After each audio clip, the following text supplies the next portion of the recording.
Um dia de cada vez caminhando pela palavra de Deus com reflexão, propósito e vida real. Seja muito bem-vindo ao Bíblia 365 na prática. Hoje, o dia 23 da nossa jornada, seguimos firmes aqui em janeiro. No dia de hoje, pelo nosso cronograma, os textos são Gênesis 24, Mateus 23, Neemias 13 e Atos 23. Leia com atenção, permita que o Espírito Santo te revele coisas novas do coração de Deus e permaneça firme no seu secreto. Gênesis 24 começa dizendo que o Senhor havia abençoado Abraão em tudo. Ele não tinha falta de nada. Então, ele começa a busca de uma esposa para Isaque. Abraão confia essa missão a um servo e ele é categórico quando instrui o servo. Ele diz: guarda-te, não faça o meu filho voltar para lá. A esposa tem que vir para cá. Abraão entende aqui que Isaque ele é o herdeiro da promessa. A promessa de Deus estava vinculada àquela terra. Voltar Isaque à Mesopotâmia era retroceder espiritualmente tudo aquilo que Deus já tinha feito. A terra não era apenas geografia, era aliança. O servo, então, age com oração, obediência, sensibilidade espiritual e fidelidade. Ele pede uma direção clara a Deus. E logo que termina de orar, ele reconhece a resposta. Rebeca, ela foi escolhida pela disposição de servir.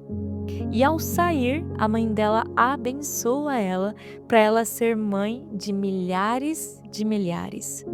Deus ajudou a escolha da esposa de Isaque, pois colocaram diante dele essa causa. Era de extrema importância para que a promessa continuasse. E eu te pergunto, o que o Senhor pode te ajudar a decidir hoje? E eu posso te dar uma dica? Entregue tudo a Ele. Ele quer fazer parte da menor escolha do seu dia, até da maior escolha, pois Ele deseja relacionamento com seus filhos. Seguindo em Mateus 23, Jesus confronta duramente os escribas e fariseus. Ele segue esse capítulo com muitos ais. Ai de vocês, escribas e fariseus, ai porque fecham a porta do reino, ai porque devoram a casa das viúvas, ai de vocês, cegos. Eles eram hipócritas. Eu já disse isso, mas vou dizer mais uma vez. Você nunca vai ver Jesus chamando um pecador que reconhece o seu pecado de hipócrita. Ele sempre fala isso dos religiosos. O problema aqui não era a lei, mas a aparência externa sem transformação interna.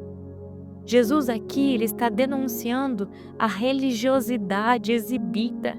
Ele está denunciando os fardos pesados que colocam sobre os outros que nem eles mesmos seguem. Ele está mostrando que existem corações distantes de Deus. Vocês limpam o exterior do copo, mas por dentro estão cheios de ganância. E Jesus, em um dos versículos, usa este termo: vocês são sepulcros caiados. Em outras versões, sepulcros pintados. Quando Jesus chama os fariseus assim, ele usa uma imagem muito conhecida da época. Os túmulos, eles eram pintados de branco, tipo com cal, para parecerem limpos por fora, mas por dentro eles continuavam cheios de morte. Era um sepulcro, era um túmulo. Com isso, Jesus está denunciando uma fé que impressiona por fora, mas que está morta por dentro. A aparência religiosa até engana as pessoas, mas não engana a Deus. Deus ele não procura falsa modéstia, sabe? O ensino é claro, Deus não busca uma vida decorada espiritualmente falando, mas um coração vivo, um coração sincero, alinhado com Ele. O reino não é o que mostramos que sustenta a fé, mas o que habita dentro de nós. A verdadeira justiça começa no interior, onde Deus trata, cura e transforma. Em Neemias 13, vemos Neemias lidando com pecados que haviam voltado após a restauração. E olha, tenha paciência com o povo, Deus tem paciência com a gente. Aqui, as alianças erradas, principalmente com moabitas e amonitas. Será que você se lembra quem eles eram? Vimos lá em Gênesis que após a destruição de Sodoma, as duas filhas de Ló se deitam com o pai, e então nasce Moabe e Amon. A gente ainda não viu aqui, mas os netos de Ló, sobrinhos de Abraão, eles mais para frente eles vão começar a praticar idolatria, vão se colocar, historicamente como opositores de Israel. Tentam corromper a fé do povo, eles realmente se tornam inimigos de Israel. E aqui o povo estava fazendo aliança com eles novamente. Neemias age com zelo, ele confronta e chama o povo ao arrependimento. Neemias não age por ódio, mas por temor. Ele precisou tratar o pecado aqui de uma maneira extrema. A obra externa estava pronta, mas ele ainda precisava continuar guardando o coração do povo. E hoje, para finalizar, que é a nossa explicação maior de hoje, vai ser Atos. Em Atos 23, Paulo está diante do Sinédrio e ele declara: tenho vivido diante de Deus com toda boa consciência. Sabe, eu tenho vivido diante de Deus com a consciência limpa. Ele não afirma por perfeição, mas por integridade. Só que é nesse momento que o sumo sacerdote Ananias manda darem um tapa na boca de Paulo. E Paulo usa um termo aqui muito parecido com o que Jesus usou para chamar os escribas e fariseus de hipócritas. Paulo diz: Deus há de ferir você, parede branqueada, ou, como a gente pode entender melhor, seu hipócrita. Mas, ao ser informado de que este homem era um sumo sacerdote, Paulo responde dizendo que não sabia quem ele era. E não foi ironia. O texto ajuda a entender. Paulo estava há anos fora de Jerusalém. A reunião daquele dia não seguia os ritos formais. E o sumo sacerdote não usava vestes que o identificassem. Então Paulo não tinha como saber. E além disso, a ordem de mandar agredir Paulo já era ilegal. O mais importante, porém, não foi o erro inicial, mas a atitude de Paulo ao perceber a situação. Ele recua e ele cita a Escritura e ele se submete à palavra, mesmo sendo tratado injustamente. Paulo nos ensina que é algo forte, que a fidelidade a Deus não depende das circunstâncias. Mesmo quando autoridades falham, quem anda no Espírito escolhe honrar a palavra acima da própria razão. E a palavra diz que não devemos falar mal de uma autoridade, então Paulo recuou. É a partir do versículo 6 que Paulo usa então uma estratégia. Ele percebe duas coisas. Parte do conselho era fariseu, parte era saduceu. Então, de maneira estratégica, ele diz em voz alta: sou fariseu, filho de fariseus. Estou sendo julgado por causa da esperança da ressurreição dos mortos. E por que essa declaração funcionou para tirar Paulo dali? Porque os fariseus, eles criam na ressurreição, que é a vida eterna após a morte, o corpo glorificado após a morte. Nos anjos, no espírito, numa vida espiritual depois daqui. Os saduceus, eles negavam tudo isso, a ressurreição, os anjos, os espíritos. E quando Paulo toca nesse tema da ressurreição, Paulo expõe ali um conflito e mostra que o conflito não era político, mas teológico. O resultado? O sinédrio se divide naquele momento, a tensão cresce e Paulo é retirado para sua proteção. Aqui, Paulo não nega o evangelho, não relativiza a verdade. Ele usa a sabedoria para permanecer vivo e continuar a missão. E é nesse cenário que a melhor cena de todas acontece. O Senhor aparece a Paulo, não em público, não em meio ao debate, mas à noite, no silêncio.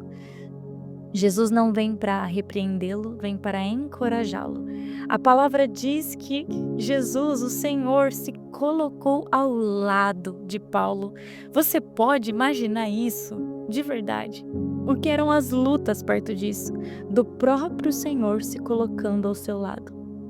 E sabe, me fez refletir. Jesus passou por isso que Paulo estava passando. E ele mesmo partiu dele de descer, de se colocar ao lado de Paulo, como quem diz: eu sei o que você está passando. E o Senhor diz para ele: tenha coragem, ainda não terminou, não acaba aqui em Jerusalém, você ainda vai para Roma testemunhar ao meu respeito. Paulo havia falado, resistido, sido pressionado, e agora Deus fala com ele. E após Jesus aparecer a Paulo e encorajá-lo, mais de 40 homens fazem um juramento de não comerem nada até que Paulo fosse morto por eles. O plano parecia perfeito, mas o sobrinho de Paulo fica sabendo da conspiração, vai até a fortaleza, conta para Paulo, que chama por sua vez um centurião. A informação chega ao comandante romano e Paulo é escoltado com forte proteção para Cesareia, uma cidade romana. Ou seja, aquilo que Jesus falou para ele, de que ele iria para Roma testemunhar, começa a se cumprir por meio ainda de uma pessoa simples, de um sobrinho, alguém anônimo da família de Paulo. Vimos hoje, em Gênesis, a fidelidade nos detalhes de um servo e a consequência. Mateus, vimos o coração verdadeiro, não a aparência. Neemias trouxe sobre vigiar o coração. E Atos nos traz essa consciência limpa diante de Deus. E a coisa mais linda que é quando o Senhor nos encontra no meio da nossa luta. Deus, ele se importa menos com o que mostramos e mais com o que somos diante dele. Vimos em Mateus e aqui Paulo confirmou. Querido Deus, obrigada, Pai, por este tempo. Por favor, ó Deus, sonda o nosso coração. Livra-nos da aparência vazia, que as nossas palavras possam carregar unção, porque vivemos verdadeiramente. Nos ensine a viver com fidelidade no secreto, ó Pai, te buscando verdadeiramente, te amando. Que nossa consciência esteja alinhada com o Senhor. Que a nossa vida no dia a dia te glorifique, Pai. Nós te pedimos isso, nos fortaleça até o final deste ano na leitura. Em nome de Jesus. Amém e amém. Que Deus te acompanhe hoje. Viva essa palavra na prática. Conheça a palavra e o poder de Deus. Amanhã seguimos juntos no dia 24.